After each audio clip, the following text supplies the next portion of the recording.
세상을 바라보는 발칙한 시선, 발칙한 경제입니다. 오늘도 재밌는 경제 이야기 들려드리겠습니다. 안녕하세요. 상식에 반대말은 욕심이라고 생각하는 상식주의자 권순우 기자입니다. 우리 휴가 갔다 온 금사파 네. 허윤영 기자입니다. 네, 안녕하십니까. 금융을 샅샅이 파헤치자 허윤영입니다. 네, 마이크 좀 가까이 대고 네. 목소리 좀 키워주시고요. 휴가는 잘 다녀오셨어요? 휴가 애기 펜션을 다녀왔는데 좀 비싸더라고요. 확실히. 비싸죠? 1박에, 네, 거의 1박에 풀빌라? 수영장, 조그만 수영장이 안에 딸려있는. 나는 풀빌라가 네. 풀서비스가 되는 빌라인 줄 알았어. 풀서비스를 받죠. 애기는. 그쵸. 엄마 아빠가 풀서비스를 하죠. 그러니까 뭐 수영장도 있고 뭐 그러길래 네. 나는 그게 풀이 그 풀인 줄 알았어. 아이고 참. 저는 이번 주 굉장히 바빴어요. 뭐가 좀 많아요. 이거 뉴스를 솔직히 제대로 전달해드릴 자신이 없어요. 너무 뉴스가 많아가지고. 그러니까 이게 뉴스가 요새 친환경차 관련한 뉴스가 되게 많이 나오고 있는데 네네. 그 뉴스들을 이렇게 정확하게 보시려면은 이걸 원래 끊어서 봐야 되거든요. 그러니까 제가 그 오프닝으로 잠깐만 그걸 좀 끊어서 말씀을 드리면은 네네. 그 현대차 기준으로 봤을 때 그 현대차가 그 탄소 중립 선언을 했어요. 2045년까지 내가 탄소를 넷제로를 하겠다. 이거 되게 큰 발표거든요. 그쵸. 근데 그게 하나 있었고 네. 그 다음에 그 제네시스 브랜드, 네네. 프리미엄 브랜드잖아요. 네네네. 2025년 이후에 나오는 신차는 다 전기차나 수소차로 하겠다. 내연기관차를 안 만들겠다. 이것도 되게 큰 발표예요. 그러니까 이 뉴스 하나하나가 되게 큰 의미가 있는 발표인데 그게 같이 발표를 해요. 제네시스 브랜드가 더 이상 이제 내연기관 브랜드가 아니라 친환경 브랜드로 가겠다는 얘기거든요. 이게 또 있었고 세 번째는 하이드로젠 웨이브라 그래가지고 이건 저희가 한번 발칙강제에서 다뤄드렸는데 그 수소 비전을 발표했어요. 장기 수소 비전. 네. 그러니까 이 발표도 되게 큰 발표인데 이게 연달아 계속 나오는 거예요. 그리고 수소 모빌리티 쇼라 그래가지고 지금 킨텍스에서 제가 어제 갔다 왔는데 뽀피디 이거 편집하고 있죠. 네. 그러니까 이거를 거의 뭐 한 서너 시간에 걸친 거를 이렇게 찍어놓은 게 있어요. 영화는 재밌죠. 박람회는 별로 재미없습니다. 그래서 그것도 모빌리티 박람회에 뭘 발표할 거냐 이것도 있었고 그리고 그날 수소위원회라 그래가지고 국내 한 15개 대기업이 수소협의체를 만들면서 네네네.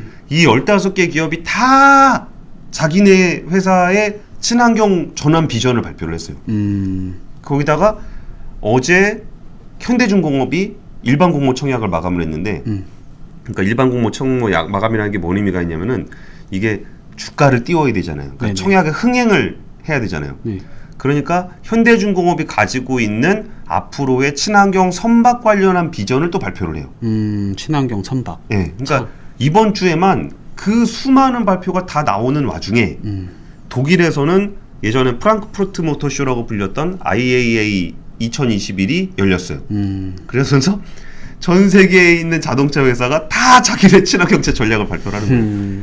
그리고 이거를 진짜 유기적으로 잘 설명해 주는 거는 사실 불가능한 것 같아요. 그래서 나머지 수소 관련한 건 박람회는 따로 하고 그 웨이브 같은 경우는 한번 녹화를 했고 오늘 저는 그 IAA에서 나왔던 자동차 회사들의 친환경 전략 좀 말씀을 좀 드릴 예정이고요. 그에 앞서서 그 허윤영 기자 네. 그 오늘 메인 주제죠. 위기의 카카오 네이버 이 얘기를 먼저 시작을 하면서 그 얘기하고 그다음 친환경차 얘기하고 마이너스 통장 얘기하고 뭐 이런 식으로 좀 준비를 해볼게요. 네이버 카카오 주가 많이 빠졌죠. 맞습니다. 어제 카카오가 10%, 와. 네이버 7.87%, 그리고 오늘도 카카오 7%, 네이버 2.5%. 그 이틀 동안 두 회사의 시가총액이 거의 20조 원 가까이 증발을 했는데 예. 이게 특히 외국인들이 이거를 많이 팔았거든요. 네이버 카카오 어제 같은 경우는 순매도에 거의 1, 2위를 다툴 정도로 외국인들이 많이 팔았는데 왜 금사파 3위까지밖에 없잖아요. 1, 2, 3위. 아 그렇죠. 왜 이 네이버 카카오 이슈를 금사파를 담당하는 제가 소개를 해드리냐? 예. 바로 이 플랫폼 그 중에서도 이 플랫폼이 금융 산업에 끼치는 영향이 워낙 지금 방대해졌기 때문에 예. 점점 규제의 어떤 영향권으로 들어오고 있는 상태여서 이게 그 물론 네이버나 카카오는 뭐 기술 플랫폼이긴 하나 이게 또 금융산업과 또 겹쳐가지고 지금 규제 쇼크라고 하는 좀 그런 위기가 온 상태인 있거든요. 그 첫 번째로 왜 이렇게 떨어졌냐 갑자기. 예. 첫 번째는 여당에서 이 네이버 카카오가 너무 커졌다. 그래서 이 7일에 이제 민주당 의원들이 뭘 했냐면은 공룡 카카오의 문어발 확장, 그리고 플랫폼 대기업의 불공정 거래 근절 및 골목 상권 생태계 보호 대책 토론회라는 명칭으로 토론회를 열었습니다. 토론회 이름 되게 기네요. 네. 그러니까 뭐 사실 어떤 그 발경이라고 하면 안 되죠. 네, 발경. 발치기 분들은 잘 아시겠지만 카카오가 네이버도 그렇고 최근에 좀 이슈가 됐던 게 너무 카카오 택시 같은 경우도 이 수수료를 한번 올리려고 했다가 반발이 워낙 세가지고 좀 그 철회를 하기도 하고 막 그랬었잖아요. 그러니까 미국에서는 네네. 빵이 지금 규제 대상에 올라가 있잖아요. 네. 근데 중국에서도 중국도 플랫폼 기업 규제를 받고 있고. 근데 빵은 네. 5개라도 돼. 근데 한국은 네이버 카카오밖에 없어요. 딱 그쵸. 2개. 두 개 있죠. 그러니까 독점력으로 따지면은 나라 사이즈가 작은 차이는 있지만 네이버 카카오의 독점력이 훨씬 강하죠. 그렇죠. 예. 그래서 이 어제 그 7일에 이제 여당에서 연 토론회에서 어떤 얘기가 나왔냐? 카카오 혁신과 성장의 상징이었던 카카오가 소상공인에게는 높은 수수료를, 그리고 국민에게는 비싼 이용료를 청구하면서 이익만 극대화하는 탐욕과 구태의 상징으로 전락했다. 굉장히 센 발언을 내놨는데 말이 너무 그렇죠. 유치하네요. 네. 그러니까 좀 식상해. 그러니까 이 표현들 자체가 그 예전에 대기업의 어떤 경제력 집중을 설명할 때 많이 하던 말인데, 이게 지금 플랫폼 독점은 이거랑은 좀 개념이 좀 다를 수도 있거든요. 그러니까 플랫폼 독점은 진짜 국민들한테 더 높은 비용을 지불하지 않을 수도 있어요. 그러니까 지금 시대에 맞는 건 아니지만 어쨌든 정치권에서는 그렇죠. 이게 좀 이전에 사실 네이버 카카오가 뭐 한다 그러면은 다 환영해 줬잖아요. 네. 뭐 혁신, 밀어주기. 느낌도 있었죠. 네. 네. 그런 게 많았는데 확실히 분위기는 좀 달라진 그쵸. 것 같네요. 표현도 너무 험한 표현 많이 나고. 예. 그 여당에서 이제 네이버 카카오 규제를 해야 될 때가 됐다. 이 소상공인 골목 상권에 대한 좀 이 침투력이 너무하다.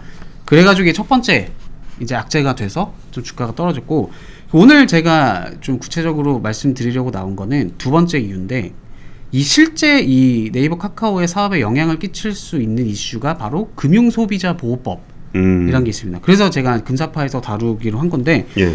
일단 이 금소법 이게 뭔지부터 좀 설명을 해드릴게요. 이게 뭐냐면 금융상품을 뭐 판매를 할 때 이 불안전 판매를 막기 위해서 마련된 법안입니다. 그래서 3월에 도입이 됐는데 이제 9월 24일까지 일정 유예 기간, 그러니까 지금은 계도 기간이거든요. 그래서 이 기간 동안은 좀 법을 위배한 게 있어도 처벌은 안 하겠다. 하지만 이 기한 내에 이걸 고쳐라라고 한 상태인데, 예. 그래서 뭐 간략하게 뭐 어려운 얘기인데, 뭐 대표적인 게 6대 판매 원칙, 그러니까 판매 규제를 하는 거죠. 좀 더 꼼꼼하게 팔아라. 그리고 이를 위반하면은 금융사에게 징벌적 과징금, 판매액의 50%까지. 되게 어마어마한 규제거든요. 판매액의 50%. 네, 그러니까 상한 캡이 없는 거예요. 그러니까 예를 들어서 뭐 무슨 펀드를 뭐 한 1조 팔았다. 그렇죠. 그러면은 이제 최대 5천억 낼 수도 있는 거죠. 문제가 될 수 있는. 와, 진짜 크네. 네. 사실 이 금소법이 마련된 이유는 잘 아시겠지만 최근 2, 3년 동안 이 금융권을 뒤흔들었던 게 사모펀드 사태잖아요. 예. 라임도 그렇고 옵티머스도 그렇고 뭐 환매 중단돼서 워낙 난리가 나서 이거를 좀 막기 위해서 마련된 게 금소법이거든요. 근데 하필이면 이게 사실 펀드 판매는 지금 은행에서 워낙 많이 당해서 사실상 막혀 있는데, 이 불똥이 이제 빅테크, 이 금소법의 불똥을 빅테크인 네이버와 카카오가 맡게 된 거거든요. 그래서 어떤 게 핵심이냐면, 여러분은 잘 아시겠지만 카카오페이 같은 데서 보면은 대출 아니면은 뭐 금융상품 뭐 이런 거를 막 비교를 해서 실제로 내가 가입 신청을 했을 때 가입을 할 수 있게끔 좀 이런 시스템을 좀 서비스를 하고 있는 거잖아요. 예. 근데 이 금소법 하에서 이게 금융당국이 문제를 삼은 거는 이 빅테크의 이런 서비스 플랫폼으로서의 행위가 중개다. 근데 금소법 하에서는 이 중개 행위를 하려면은 금융당국에 등록을 해야 되거든요. 예. 이행 안 되시나요? 아니요. 그러니까 네. 그 금소법하에서는 중개다라는 얘기가, 네네네. 그러니까 그거 원래 뭔데 금소법으로는 중개다라고 하려면은 네. 네이버 카카오에서 보여주는 그 행위는, 네네. 그러니까 여기에 한번 가입하실래요라고 보여주는 행위는 네이버 카카오 입장에서는 예를 들어 그쵸. 광고인데, 네. 그러니까 자기들은 이제 광고를 해주는 거다. 네. 이제 우리가 뭐 발칙한경제에서 어떤 뭐 펀드를 좀 이렇게 아니면 ETF 같은 걸 소개한다 이런 거를 하고 싶습니다. 지금 하고 싶은데 그 ETF를 해달라는 광고가 안 들어온다는 거죠. 그렇죠. 그게 중요한 겁니다.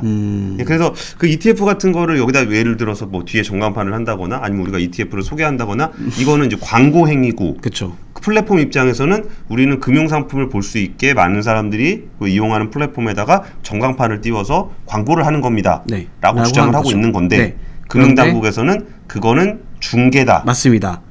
예. 그 중개를 하려면은 금소법이 도입된 뒤에는 이거를 등록을 해야 된다라고 지금 하고 있는 거거든요.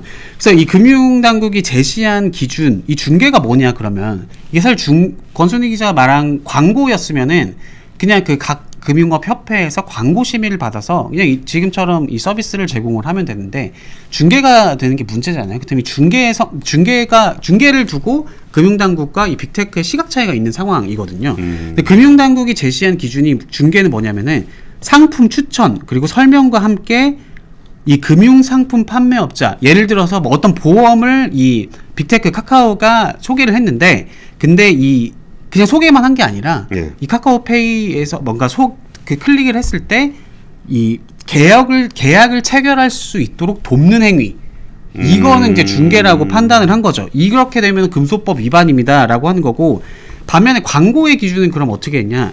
불특정 다수를 대상으로 금융거래를 유인하기 위해 금융상품 관련 정보를 게시하는 것. 이거는 광고기 때문에 중개가 아니다. 요거는 문제가 없다. 좀 이렇게 소개를 한 거거든요. 그러니까 발칙한경제가 하는 거는 괜찮다는 거죠. 문제가 없죠. 저희는 그렇죠. 이제 지금 증권사분들 보시고 계시면 문제가 없답니다. 괜히 네이버 카카오에 해서 문제 삼지 마시고. 그렇죠. 근데 이게 어떤 개념이냐면은 네네. 사실 중개업이라는 걸 우리가 잘 인식을 못해요. 왜냐하면 우리가 금융상품을 살 때 보험 설계사한테 네네. 사거나 아니면 대출을 받을 때 은행 가서 대출을 받잖아요. 네네. 그러면 이게 중개 개념을 잘 몰라요. 근데 이 중개가 그나마 좀 눈에 보이는 중개업이 뭐가 있냐면 맞습니다. 대출 모집인이 네네네. 있어요. 그러니까 대출 모집인한테 대출을 사게 되면은 대출 모집인이 금리 조건 같은 거 얘기해주고 서류 이런 거 준비하셔야 됩니다. 그리고 이제 그 은행에 가서 은행은 모집인 잘 안 쓰니까 그쵸. 저축은행 같은데 가서 거기서 이제 그 가입을 대출을 하게 해주는 네. 그 과정을 거치게 되는 것이 중개업. 맞습니다. 그리고 저축은행이 뭐 이게 오케이 저축은행 하면서 TV에다 그냥 보여주는 거 아니면 발칙한경제에다 보여줬으면 좋겠는 거 그게 이제 광고라고 구분이 되는 건데 그렇죠. 이게 비대면이 돼버리면 맞습니다. 비대면이 돼버리면 온라인이라는 하나의 플랫폼에서 부여주고 눌러서 가서 가입까지 할 수 있으면 이게 중개야 광고야 이게 애매한 거죠. 애매하게 되는 거죠. 네. 예. 그래서 예를 들어서 이 광고를 보고 홈페이지, 그러니까 뭐 카카오 이런 빅테크 홈페이지를 찾은 고객이 가입을 신청을 할 수도 있죠. 이거 괜찮네 하면서 신청을 딱 했을 때 이 네이버나 카카오가 서류 작성과 뭐 이 제출을 하는 거를 도와주면은 중개고 또 이게 아니라 그냥 다이렉트로 뭐 은행이나 보험사로 홈페이지로 네, 아웃링크가 되면 그러면은 또 광고다. 좀 이렇게 해석을 하고 있거든요. 그리고 이렇게 또 뭐가 중요하냐? 대가, 수수료. 이것도 중요한 게 빅테크, 그러니까 네이버나 카카오가 어떤 특정 상품을 추천해주고 이거를 금융사로부터 수수료 수익을 얻는다면은 뭐 개별적으로 살펴봐야 하겠지만 이거는 중개다라고 하는 거죠. 그래서 대표적인 게 그 카카오뱅크 같은 경우도 물론 카카오뱅크는 금융사 라이센스가 있기 때문에 금소법 위반이라고는 할 수 없죠. 예를 들어서 이 주식 그 증권사 계좌를 터주잖아요. 이것도 어떻게 보면 대행을 해주는 걸 수도 있는데 그러면 수수료를 얻는 건데 만약에 이게 카카오라는 어떤 어플에서 만약에 이런 계좌 터주면서 수수료를 받는다 이러면 빼도 박도 못한 금소법 위반으로 볼 수가 있는 거죠. 그래서 근데 이게 왜 이슈가 됐냐면은 이 실제 사례가 카카오페이가 최근에 이 P2P 상품을 좀 문제 있어 보였어요. P2P 상품을 토스도 한번 문제가 된 적이 있거든요. P2P 상품을 본인들의 플랫폼에서 판매했다가 이 P2P 상품이 소위 말해서 뻥이 난 거죠. 뭔가 문제가 생겼는데 상환이 안 된 거죠. 근데 이제 우리는 그냥 단순히 그냥 소개만 해주고 광고만 한 거고 우리가 판매를 한 게 아니기 때문에 우리의 책임은 없다. 이러면서 뭔가 이 빅테크 이 금융 플랫폼들의 어떤 책임이 어디까지냐 좀 이런 논의가 시작이 됐거든요. 그러면 저렇게 한번 생각해 볼게요. 네. 펀드를 만들었던 거는 운용사예요. 네네. 펀드를 판매했던 거는 은행이에요. 네네. 사람은 은행 가서 펀드를 샀어요. 네네. 근데 이게 뭐 손실을 봤어. 네네. 근데 지금 판매사인 은행은 굉장히 큰 책임을 물어서 그쵸. 지금 뭐 CEO가 날아가네 만에 그런 위기에 처해 있죠. 네. 그러면은 P2P 대출을 만든 거는 P2P 업체고 네. 이거를 팔아준 거는 카카오고 네네. 그러면 그 카카오가 단순 광고를 한 것이냐 아니면 판매를 한 네. 것이냐의 경계선도 애매해진다는 거죠. 맞습니다. 예. 그러니까 판매 그리고 중개, 광고 이게 다 걸쳐져 있는데 아까 맨 처음에 카카오 네이버 누가 제일 많이 팔았냐 외국인이 많이 팔았다고 했잖아요. 예. 그래서 권순희 기자가 방금 말했던 것처럼 외국인들이 제일 싫어하는 게 금융주 투자하시는 분들이 잘 아시겠지만 관치거든요. 그러니까 그게 그렇게 흘러갈 수도 있다는 거예요. 정책 리스크. 네. 예. 예를 들어서 카카오 빅테크 성장성 너무 좋아. 여기를 중심으로 금융 상품도 이제 이쪽으로 판매가 이 네이버 카카오로 재편이 될 것 같아 라고 생각했는데 권순희 기자가 말했던 것처럼 금융당국 규제를 하기 시작하면은 혹시나 이 네이버나 카카오통해서 판매된 상품에 문제가 생겼을 때 너네가 보상해야 된다. 이제 그렇게까지 규제가 될 수 있다라는 불안감이 분명히 있는 상태인 거죠. 그래서 어쨌든 결론적으로 이 금융당국은 금융 플랫폼 서비스의 목적이 단순히 그러니까 광고가 아니라 좀 판매를 목적으로 해서 뭔가 수수료를 얻거나 이럴 경우에는 금소법상 중개로 봐야 된다. 그래서 이 때문에 설명 의무나 이 금소법에서 제시하는 좀 6대 판매 원칙을 이들도 지켜야 한다. 좀 그렇게 얘기를 하고 있는 상태입니다. 그러니까 이게 되게 진짜 애매한 구석이 많긴 해요. 이게 광고냐 중개냐에서 광고료를 받냐 수수료를 받냐의 차이를 그쵸. 이거를 저런 식으로 구분하는 거예요. 예를 들어서 광고다. 네. 그럼 내가 광고를 했을 때 장사가 잘 되면 좋지만 장사가 안 된다고 해서 광고료를 덜 주는 건 아니잖아요. 네. 그러면은 광고는 그런 식이다. 그러면 수수료는 뭐냐? 건바이 건으로 받는 거지. 내가 광고를 해서 실제로 계약이 맺어졌다 그러면 계약당으로 해서 수수료를 받는 게 이제 나의 내가 받으면 이건 광고료가 아니라 수수료다. 이런 개념으로 볼 수도 있거든요. 그렇죠. 근데 이게 참 묘한 게 그 온라인 광고 시장에서 되게 잘 먹히는 그 광고 방식이 네. 이 사람이 온라인에 광고가 있으면 배너가 있을 때 배너를 띄운 것만으로 돈을 받는 것을 광고료로 하는 게 아니라 실제로 그 배너를 누르고 들어와서 뭔가 내가 물건을 사거나 네. 이랬을 때 거를 계산을 해서 광고료를 하기로 해요. 그럼 클라이언트 입장에서는 네. 광고 효과가 되게 좋은 거지. 그렇죠. 그러니까 광고를 해서 효과가 없으면 돈을 안 내도 되니까. 광고를 해서 효과가 있으면 내가 번 수익에서 쉐어하는 거니까. 그게 이제 일반 상품에서 그렇게 적용이 되거든요. 네. 그러면 일반 상품에서는 건바이 건으로 받거나 아니면 노출로 받거나 같은 광고 개념이에요. 근데 금융 당국에서는 이거를 그냥 하는 거를 광고, 건바이 건으로 하는 걸 수수료.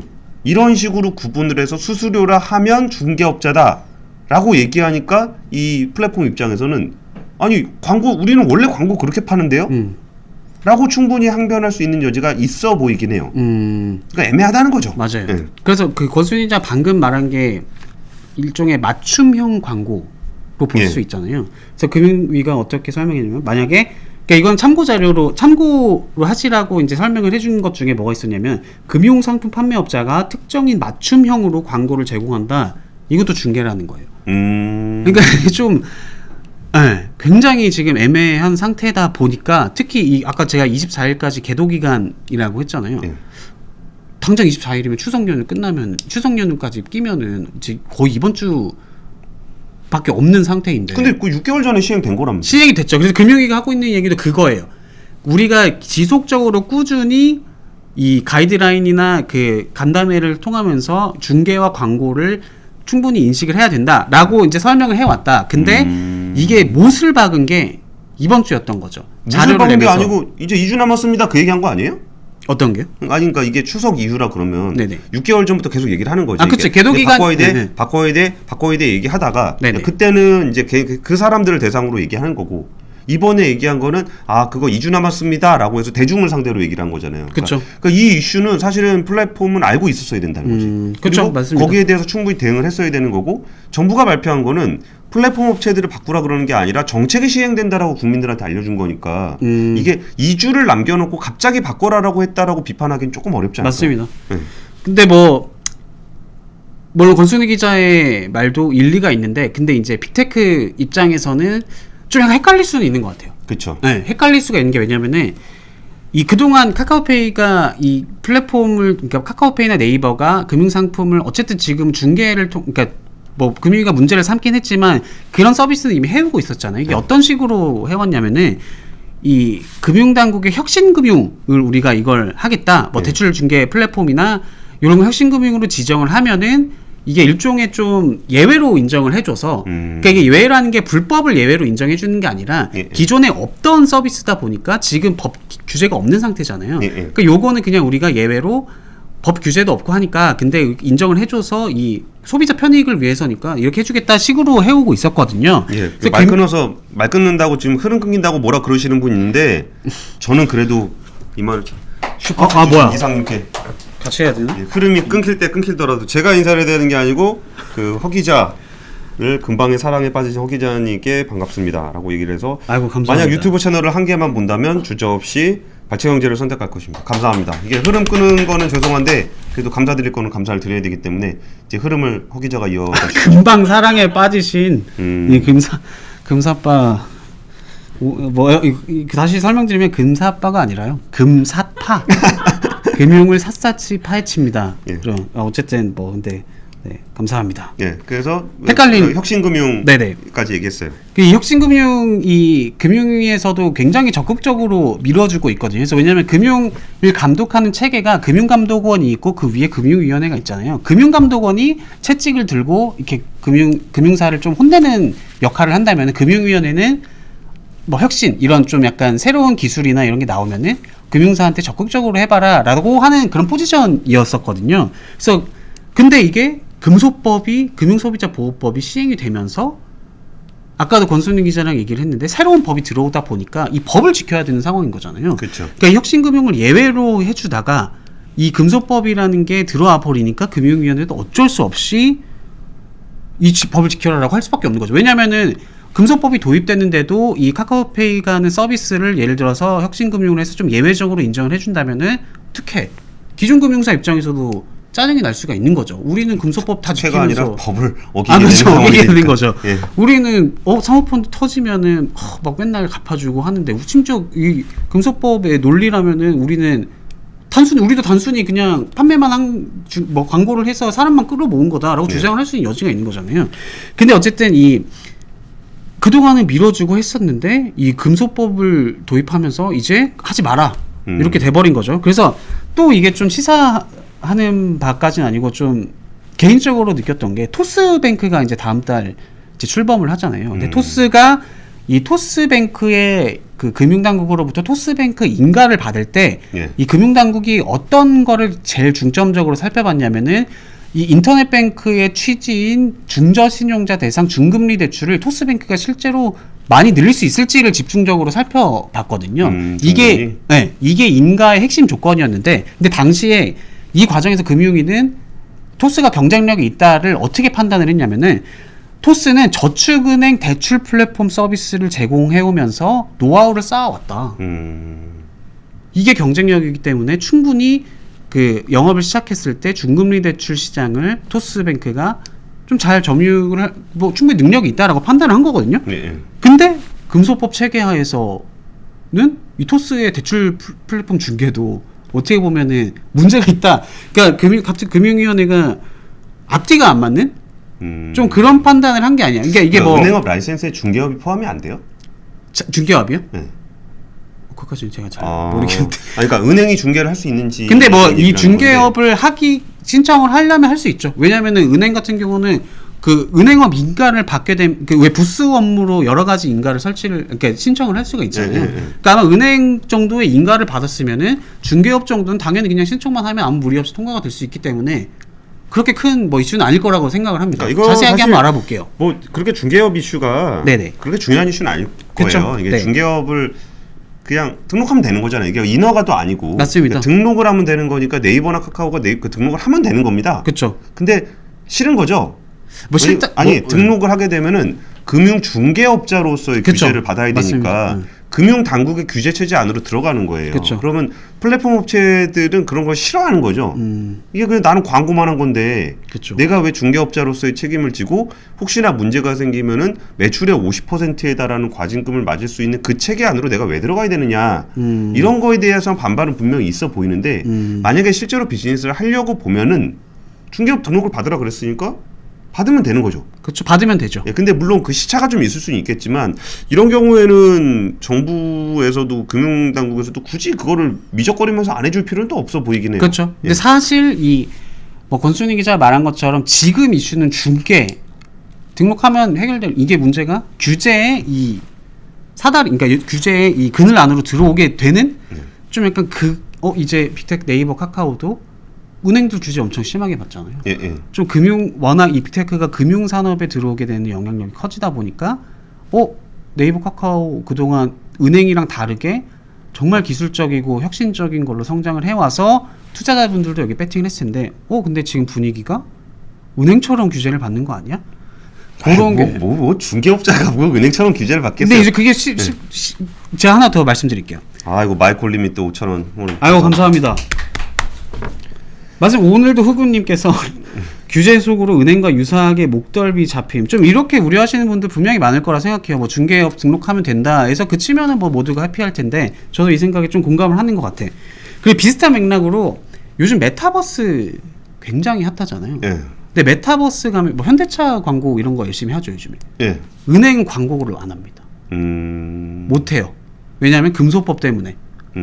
이게 왜냐면은 이 은행들이 요즘에 막 보도자료를 통해서 뭐 메타버스를 통해서 뭐 자기들이 무슨 직원들과 회의를 하고 MZ 세대들과 소통을 하고 이런 걸 굉장히 어필을 하거든요. 예. 근데 정작 이 광고 영업은 못 하게 돼 있어요. 왜냐면은 금소법 체계하에서 이 메타버스라는 어떤 특정한 공간에서 광고를 하려면은 이 금소법 때문에 이전보다 깐깐해졌거든요. 그게 불가능한 건 아닌데 이전에는 그러니까 금소법이 없었다면은 그냥 좀 그리고 이 사모펀드 사태라는 이런 이 금융 희대미문의 사태가 없었다면은 그래도 조금 뭐 메타버스 나왔네 여기 우리 좀 한번 광고를 해서 많이 끌어다 봅시다 이런 분위기였을 텐데 예. 그게 아니라 이 금소법 하에서는 이 메타버스에 광고를 하려고 해도 각 협회로부터 심의를 받아서 맞아요. 네, 준법 감시는 그것까지 거쳐서 좀 귀찮은 거죠.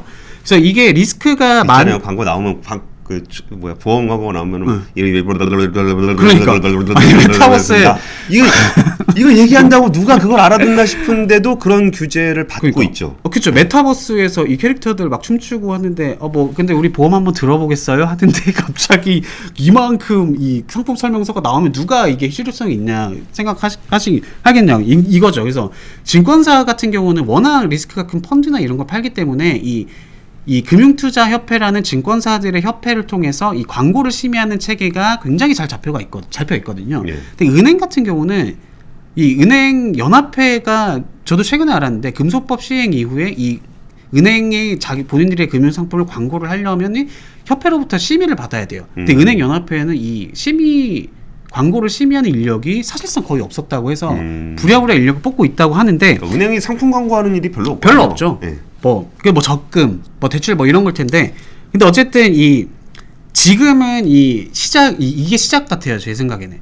빅테크가 금소법 하에서 뭐 좀 이 금융 상품을 중개하는 데 있어서 금소법이 지금은 이슈가 됐지만 좀 앞으로의 이 금소법의 이슈는 이 메타버스라는 정말 어마어마한 시장에서 과연 은행 같은 경우는 워낙 현실에서 이 지점 같은 걸 줄이고 있잖아요. 왜냐면 예. 비용 축소 이게 맞아 떨어지다 보니까 메타버스를 통해서 심지어 가상 영업점까지 열겠다 이거를 계획을 하고 있는 상태인데 정작 이 메타버스에서 지금 뭐 광고조차도 못 하고 있는 상황이잖아요. 그래서 앞으로 제 생각에는 이 금소법이 단순히 뭐 좀 금융 소비자 보호 중요한데 이 메타버스 하에서 그렇다면은 우리가 금융 상품 이 영업을 어떻게 해야 될 것인가 이게 금소법이랑 엮여가지고 좀 이런 게 좀 앞으로 논의에 좀 쟁점이 되지 않을까 좀 이런 좀 생각이 들기도 하네요. 이게 어려워요. 그러니까 이게 일반 상품과 금융 상품을 네. 같은 선상에서 볼 수 있느냐라는 굉장히 근본적인 문제를 얘기를 하고 있는 거예요. 그러니까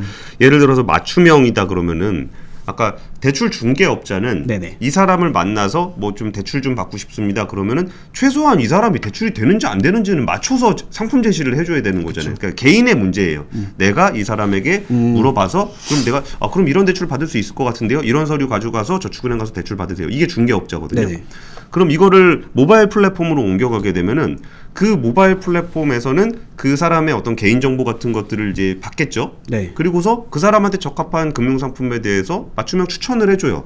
그럼 이게 그 사람들 입장에서 플랫폼 업체 입장에서는 원래 광고할 때도 똑같단 말이야. 그러니까 원래 이 사람들도 광고를 내보낼 때 네. 그냥 아무 광고나 내보내는 게 아니라 그 사람의 개인정보를 활용해서 구글의 애드센스 같은 경우에 네네. 그 있잖아요. 내가 오징어 한번 사 먹으려고 오징어 찍고 나면 일주일 내내 오징어만 나오잖아. 맞아요. 이미 사 먹었는데 신발 한번 사고 나면 맨날 신발만 나와. 그러니까 그런 식으로 맞춤형 광고를 해왔어요. 근데 금융당국은 지금 맞춤형으로 뭔가를 제시하는 것은 중개업자가 하는 일이다라고 구분을 하고 맞춤형이 아니라 불특정 다수를 향해서 그냥 내보내는 것은 광고다라고 구분을 했는데 플랫폼 업자 입장에서는 우리는 원래 맞춤형도 광고였고 그냥 내보내는 것도 광고였다. 그렇죠. 그러면 우리가 하고 있는 행위는 똑같은데 이게 왜 우리는 금융은 등록업자라고 해야 되느냐라는 것이 성립이 되려면은 그것은 금융이기 때문이다가 성립이 돼야 돼요. 그렇죠. 그럼 그것은 금융이다라고 했을 때는 금융 상품을 사는 것과 일반 상품을 사는 것이 차별화된다라고 생각한다면 그때부터 이제 규제에 대해서 논의를 할 수 있는 거고. 맞습니다. 아니 금융 상품이고 일반 상품이고 사기 편한 게 좋은 거 아니냐. 내가 사고 싶은 거 그냥 사면 되는 거고 나 필요한 거 내가 뭐 사기도 귀찮은데 고르기도 귀찮은데 하나 추천해줬으면 좋겠다 해갖고 추천해 줬네. 그리고 눌러. 아까 이게 또 이거 서류 지원해주면 안 된다 그랬잖아요. 네. 중개업자의 핵심은 지원해줘야 돼요. 그쵸. 왜냐하면 뭔 서류 뭐 준비해야 되고 귀찮아서 중개업자 찾는 건데. 네, 그런 걸 해주는 건데 그러면 이거를 만약에 그 똑같이 온라인으로 비대면으로 한다고 하더라도 네. 이거를 아웃링크로 그 금융회사로 보내면 그 금융회사마다 이게 달라요. 형식이 다르다고. 그럼 그걸 갖고 야 이거에 대해 저에 대해 헷갈린단 말이에요. 그러니까 이거를 네이버 카카오가 플랫폼을 통일을 시켜. 그래가지고 자기네가 이걸 딱 폼을 만들어갖고 거기서 딱딱딱딱 하면 바로 되게 해줘. 그쵸. 너무 편하죠. UI도 편하고 보기도 그래서 편하고. 그리고 만들기도 잘 만들어. 네이버 카카오가 워낙 잘하니까. 그럼 여기서 이렇게 하는 행위가 금융상품과 일반 상품을 판매하는 과정이 편리하고 뭐 그냥 맞춤형으로 제공해주는 동등하게 가야 된다라고 생각을 하느냐라는 부분에서 이렇게 어떤 논란의 여지가 생기는 것 같기는 해요. 근데 채팅창을 보니까 우리 발췌기 분들 저는 규제를 굉장히 싫어할 줄 알았는데 오히려 규제 없는 701 호님 규제 없는 금융은 괴물기 딱 좋죠. 그러니까 좀 사실 카카오 같은 경우는 이건 좀 여담일 수도 있는데 저는 개인적으로 지금 뭐 정부나 뭐 국회도 그렇고 네이버는 조금 벼르고 있다라는 느낌을 받긴 했어요. 근데 카카오 같은 경우는 사실 이게 뭐 사실은 아니겠지만 조금 기사 댓글이나 이런 거 보면 카카오는 솔직히 좀 이번 정부 들어서 조금 많이 커진 게 아니냐. 많이 커졌죠. 그렇죠. 그러다 보니까 좀 소위 말해서 봐주는 거 아니냐. 좀 그런 비판이. 그러니까 뭐 의도한 네네. 건 아니겠지만 예를 들어서 이전에 타다 사태 같은 경우는 네. 타다를 치면 카카오 모빌리티가 이 시장을 다 먹게 될 거라는 거는 누구나 다 알고 있었어요. 근데 결과적으로 정부는 타다를 쳤고 네네. 타다류의 서비스들은 다 망했고 네. 그리고 카카오 모빌리티는 택시 시장을 압도적으로 장악을 했고 그전엔 무료로 하다가 이제 돈 받겠다고 가격을 올렸고 네. 이 모습들이 뭐 너무나 당연하게 우리가 예상했던 모습이 나타났기 때문에 그리고 우리 이번 정부에서 카카오 뱅크를 해줬죠. 그러니까 설립이 정확히 언제인지 모르겠는데 인터넷 은행법을 통과를 시켜가지고 카카오뱅크의 어떤 법적 지위를 확인시켜줬고 네.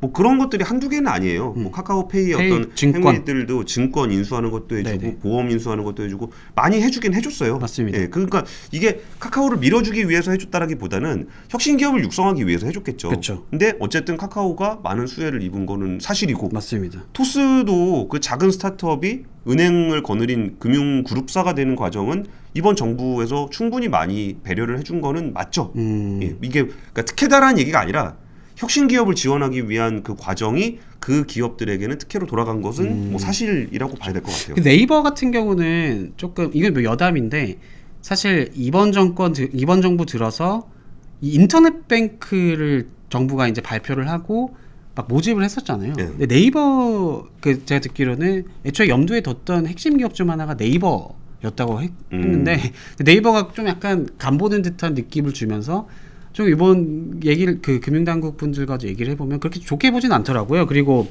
네이버 뉴스 때문에 그런 거 아닌가? 뭐 그럴 수도 있겠죠. 맨날 뭐 요새 하는 얘기가 뭐 정권 욕하는 기사만 위로 올린다고 알고리즘으로 그것 때문에 네이버는 굉장히 그 알고리즘 뭐 해갖고 그 이슈가 굉장히 커요. 그러니까 이게 사실 이거는 산업적인 얘기지만 네. 그 네이버의 뉴스 얘기는 사실 정권을 유지하는 사람들 입장에서는 자기의 지지율의 문제니까 그런 것 때문에라도 네이버는 조금 삐딱하게 보는 경향이 있어 그렇죠. 보여요. 그 정부가 그렇게 볼 수도 있는데 심지어 이 시중은행들도 네이버는 조금 약간 안 좋게 보는 게 뭐 이건 여담인데 이 엄청 우리나라 정말 한 대형 은행이 이 네이버랑 사업 제휴를 하려고 했다고 해요. 근데 예. 이게 좀 잘 안 됐거든요. 근데 뭐 여러 이유가 안 된 이유가 여러 가지가 있겠지만 좀 네이버가 좀 고압적이다. 그죠. 네. 그래서 이전에는 은행이 보통 뭐 우리나라를 대표하는 은행이면은 전주 소위 말하는 갑이 될 수밖에 없어서 이 뭔가 논의를 할 때 은행 본사로 이제 제휴사들이 와서 논의를 했는데 예. 네이버는 너네가 여의도에서 네이버 분당에 본사가 있으니까 예. 분당으로 와라. 그러니까 뭐 이거는 뭐 그냥 하나의 사례인데 네이버가 좀 최근 그러니까 이번 정부와 최근에 어떤 금융사들이 좀 비호감으로 바라보는 그런 시각이 조금 늘어난 것 같긴 해요. 네이버랑 일해보신 분들 그런 얘기 많이 하시더라고요. 그런 것 같더라고요. 약간 좀 그 관료적이고 네. 약간 좀 고압적인 그쵸. 느낌이 있다고 뭐 얘기는 하더라고요. 네. 그 심지어 그 무슨 의장 이런 체계를 두면서 그 최근에 또 네이버가 두드려 맞았다기보다는 비판을 많이 받았던 게 이 사내 어떤 이 억압적인 그쵸. 네, 그것도 좀 이슈가 됐었잖아요. 자살 사건이 있었죠. 네. 네. 좀 그런 문화가 어떻게 보면은 좀 뭐 이건 여담이 그냥 하는 얘기인데 뭐 어쨌든 오늘 이 빅테크 네이버와 이 카카오가 규제 쇼크 이게 시사하는 바가 처음에도 말씀드렸듯이 이 외국인들 투자자가 가장 많이 팔았다고 했잖아요. 이 사실 뭐 잘 모르시는 분들이 보면은 네이버 카카오 우리 사업 잘 하고 있는데 갑자기 정부가 막 끼어들어가지고 막 규제하고 막 그런 것처럼 보일 수도 있는데 사실 제가 생각하기에는 이 네이버 카카오가 끼치는 영향력이 너무 커져서 특히 이 금융 쪽에서 카카오 같은 경우는 이 금융업에서 나오는 이익 비중이 그냥 20% 정도까지 올라왔다고 해요. 그러니까 너무 커져서 들어와 버린 거죠 본인들이. 이게 어떻게 보면은 뭐 네이버 카카오는 정말 열심히 본인들이 일을 해서 우리 성장을 혁신을 해서 성장을 한 걸 수도 있겠지만 이 다른 이 정부나 아니면 기존 금융사가 봤을 때 이렇게 성장하게 된 거는 어쨌든 본인들의 생존을 위협할 정도로 그리고 금융당국 입장에서는 소비자의 편익 맞아 올려준 건 맞은데 증대시켜준 건 맞은데 하지만 이대로 가다가는 소비자 보호가 좀 위축될 수도 있을 것 같다. 그런 판단을 내린 게 아닌가. 그래서 좀 분기점에 왔다. 좀 그런 거를 좀 시사를 하는 것 같아요. 그래서 실제로 또 외국인들이 아까 권수희 기자랑도 얘기했지만 특히나 많이 갑자기 놀라서 판 게 중국의 최근 그 빅테크 기업도 있잖아요. 알리바바, 엔트그룹 상장 막 취소시키고 그 막 반독점, 반부정 경쟁 막 이러면서 제가 어그로 한번 끌어볼까요? 지금 외국인이 문재인 정부를 중국 공산당으로 인식한다는 이야기를 하시는 겁니까? 그런 얘기. 아유 슈퍼챗 12,000원. 예, 감사합니다. 뚱뚱여우님 감사합니다. 아유, 예, 뭐 무슨 얘기까지 했었죠? 근데 이 문제 머릿속이 하얘지는데. 제가 예전에 3프로TV에서 한번 얘기한 적이 있었는데 네. 위험 감사합니다. 이 숙숙님. 금융 상품을 일반 상품하고 동일하게 취급을 했을 때 네이버나 카카오가 플랫폼화되는 모습이 나타나게 되면은 이게 뭔 얘기냐면은 금융의 제조와 판매가 분리가 되면은 제조하는 데가 따로 있고 판매하는 데가 따로 있었을 때 이 판매다는 플랫폼이 장악을 하게 되면은 이 제조를 하는 데는 거의 공장 수준의 물건이 될 수밖에 없어요. 아, 사과? 누가 사과를 해야 될까요? 뭔 사과를 해? 권순우 기자의 질문을 했을 뿐인데. 그래서 이 부분이 구분이 되게 되면은 이게 대출이라는 것의 상품은 굉장히 신용도라는 미래의 전망을 가지고 있는 상품이에요.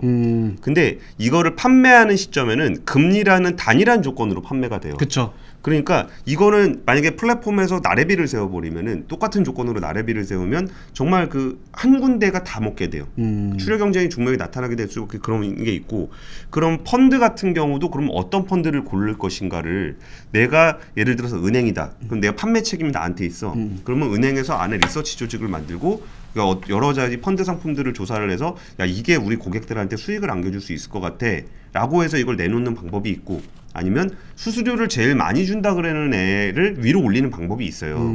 그러면 이것들이 이제 서로 그 금융사마다 경쟁을 하게 되는 건데, 플랫폼에서 수수료를 많이 주는 애, 예를 들어서 얘는 한 건당 500원씩 주는데 얘는 1000원씩 준다.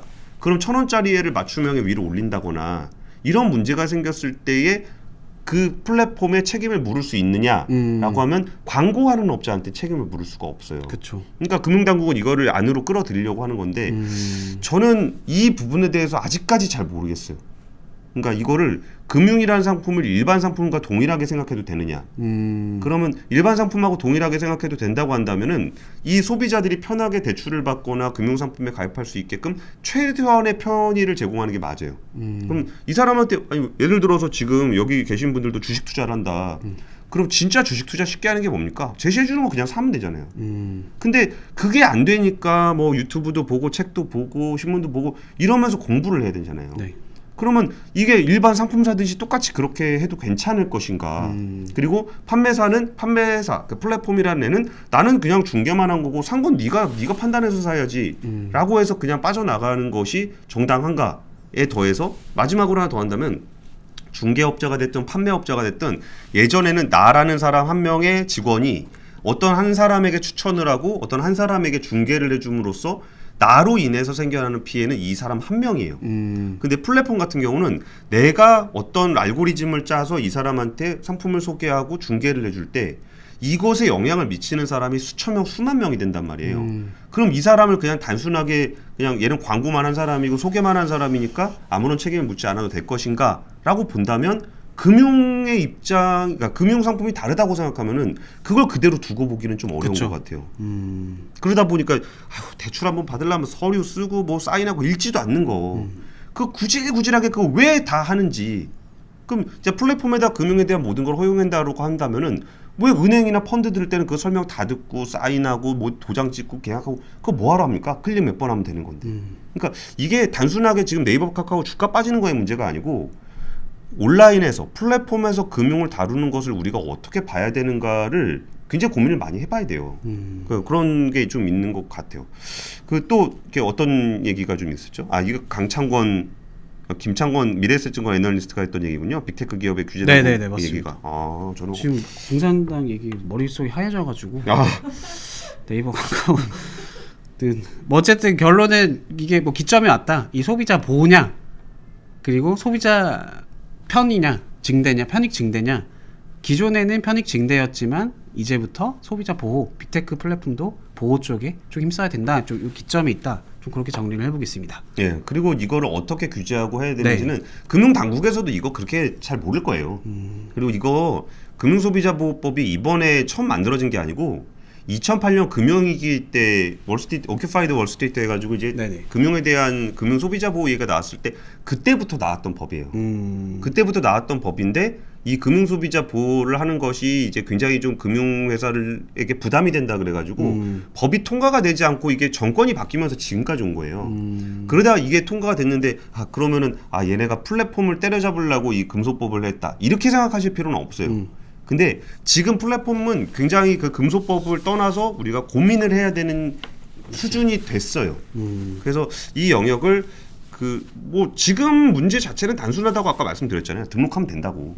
등록하면 되는 건데 사실 뭐 카카오도 뭐 페이에서 물건 추천하지만 뭐 카카오페이 증권에서 하는 것도 있고 뭐 토스도 거기 계열사에서 하는 게 있고, 카카오라는 이름이 P2P를 설명해 줄 때 카카오는 P2P를 잘할 거야라고 해서 사게 되는 그 과정, 카카오가 제공하는 공신력, 그 뒤에 P2P 업체는 잘 눈에 안 들어오잖아요. 그런 부분들까지 좀 같이 고민을 해봐야 될 것 같아요. 근데 사실 이 얘기는 제가 오늘 그쪽 사람들 좀 만났었거든요. 네네. 근데 그런 맥락이 있어요. 그러니까 금소법의 이슈를 떠나서 플랫폼에서 금융을 다룰 때 어떻게 해야 되는지가 굉장히 좀 이슈 많이 고민이 필요한 시점은 확실히 된 것 같습니다.